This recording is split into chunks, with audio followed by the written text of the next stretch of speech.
إنما مبدأ هذا البحث المقال الذي كتبته أنا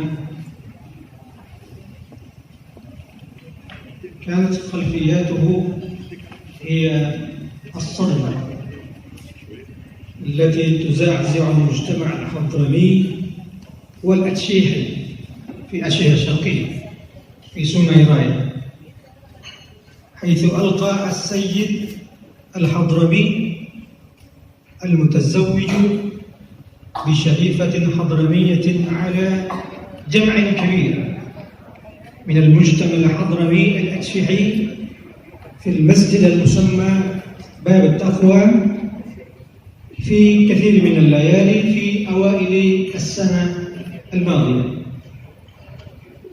ألقى هذا السيد خطابا في كتاب المناكحات، ومن ضمنها قضية الكفاءة في الزواج، وبين للسامعين في ذلك المسجد عن ضروريات الكفاءة وأهمية الكفاءة في الزواج بين الشريفة والسيد. وحسب اطلاعه لفتوى المفتي الحضرمي للديار الحضرمية السيد عبد الرحمن بن محمد بن حسين بن عمر المشهور بعدوي في الكتاب المسمى ببغية المسترشدين في تلخيص فتاوى بعض الأئمة من العلماء المجتهدين، حيث قال المفتي: شريفة علوية خطبها غير شريف فلا أرى جواز النكاح وإن رضيت ورضي وليها، لأن هذا النسب الشريف الصحيح لا يسامى ولا يرام، ولكل من بني الزهراء فيه حق قريبهم وبعيدهم، وأتى بجمعهم ورضاهم. وإن قال الفقهاء إنه يصح برضاها ورضا وليها، فسلفنا رضوان الله عليهم اختيارات يعجز الفقيه عن إدراك أسرارها، ولا تعترف فتخسر وتندم. فنشأ الفراق بين المؤيدين لهذا الخطاب والمعارضين له. المعارضون رفضوا بيان السيد فيصل الذي جاء إلى المسجد التقوى وهو من مدينة أخرى، حيث قال: إن تزوجت شريفة علوية بغير شريف أو سيد فلها الخيار في الخلع أو الفراق من زوجها لعدم الكفاءة أو لعدم كفاءة النسب. واستدل هذا السيد بأقوال غير قليلين في المذهب الشافعي، حيث قالوا إنه من العام من الزواج من دون الكفاءة، فالعام في الزواج من أسباب خلع الزوجة من زوجها. ورفضوا المعارضون أيضا بيان السيد فيصل، حيث قال: إن الزوجة والزوجة والشهيدين والولي آثمون من هذا العقد الغير مبرر أو من عدم كفاءة في عقد الزواج. واستدل بقول وإفتاء السيد عثمان في كثير من رسائله مثل مرآة الحق وإنصاف حقوق السادات والأشراف الذي كتبه هذا السيد عثمان في سنة 1914. ورسالة أخرى وقول الحق بالبصيرة وإعلان الإخوان بوجوب التبليغ والتذكير باللسان. وماذا يحدث بعد بعد أن ألقى السيد فيصل خطابه في جمع كبير في سوميرايا؟ أنا كنت أحاول أن أحاور بعض المتزوجين والمتزوجات من السادات العلويين صحيح أنهم السادات العلويون من اكتشافي أنا في الأسماء المكتوبة في ضرائح أو مقابر أسلافهم وأجدادهم.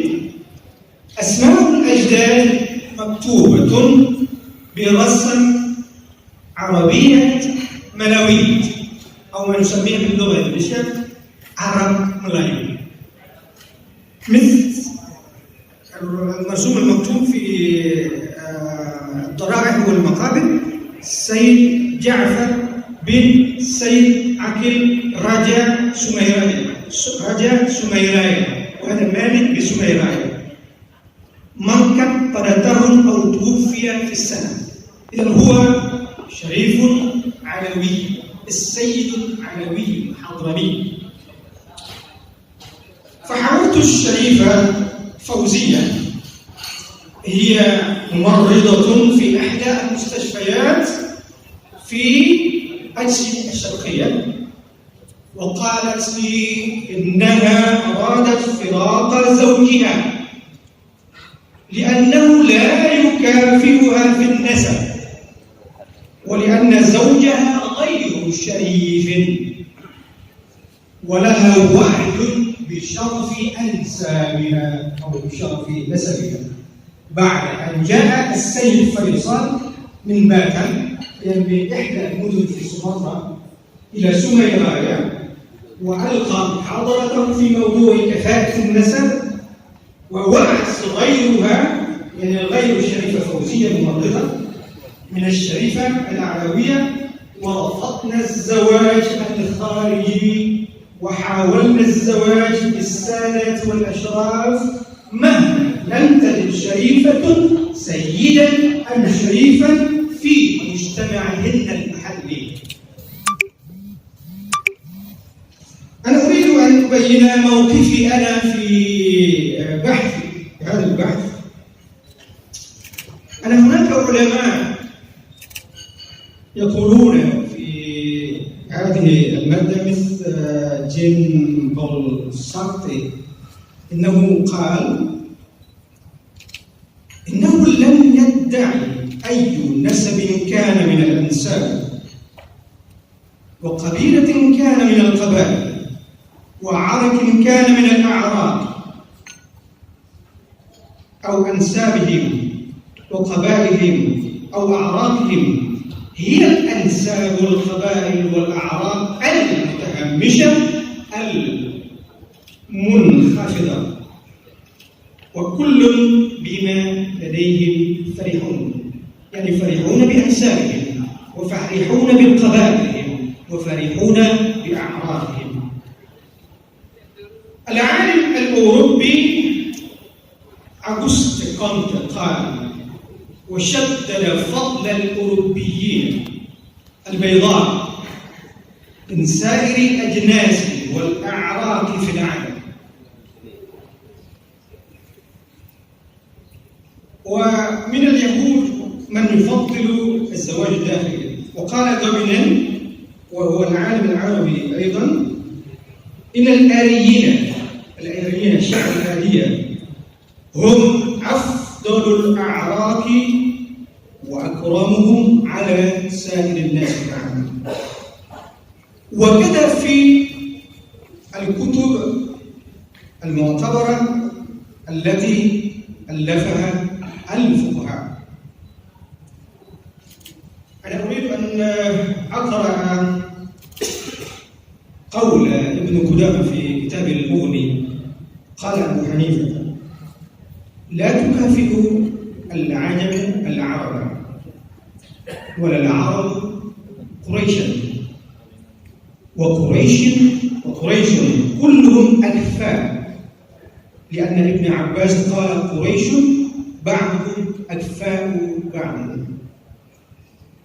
أن أحمد قيل إن العرب بعضهم لبعض أكفاء، والعجم بعضهم لبعض أكفاء، لأن النبي زوج ابنتي عثمان، ولأن العجم والموالي بعضهم لبعض أكفاء وإن تفاضلوا، وشرف بعضهم على بعض، وكذلك العرب. الشرقسي الحنفي في كتاب المقصود قال: اعلم أن الكفاءة في النكاح معتبرة من حيث النسب، إلا على قول سفيان الثوري فإنه قال: لا معتبر في الكفاءة من حيث النسب. والكفاءة بين الزوجين عند الإمامية. أما بالنسبة إلى الطبقة والعنصرية فقال صاحب الشريعة والجوارح وغيرهما من فقهاء الإمامية: يجوز عندنا أن يتزوج العبد بالحرة والعجمية بالعربية وغير الهاشمي بالهاشمية وبالعكس. وكذلك أرباب الصنائع الدنيئة كالكناس والحجام وغيرهما أن يتزوجوا بذوات الدين والعلم. إن الإمام علي ابن الحسين جد الإمام الصادق لما أنكر عليه بعضهم الزواج من بعض الناس وتزويجهم قال: إن الله رفع بالإسلام كل خسيسة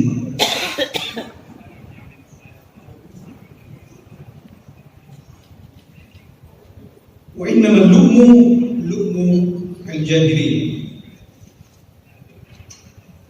طيب، ما هي أغراض الزواج؟ في إحدى مؤلفاته قال ماركسون،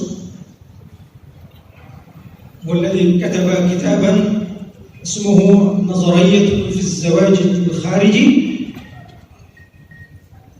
وهو قال إن أغراض الزواج هي إقامة أو إنشاء رابطة طويلة الأمد بين الزوج والزوجة، وتشكيل رابطة أخوية مع الأسرة أو العائلة أو القبيلة.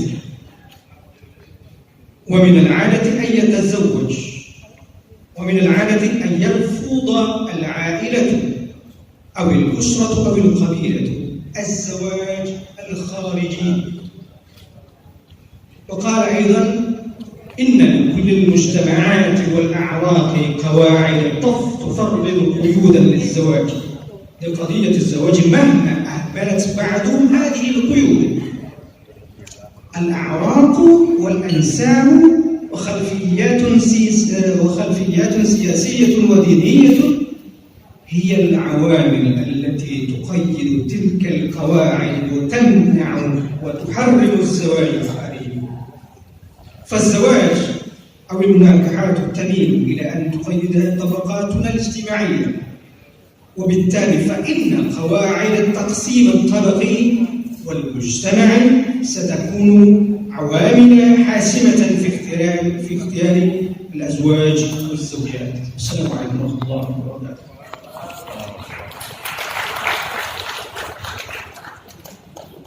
Thank you for Mr. Budi Julianti for delivering the speech in Arabic, and we cannot say this research is about the marriage case in Sungai Aceh.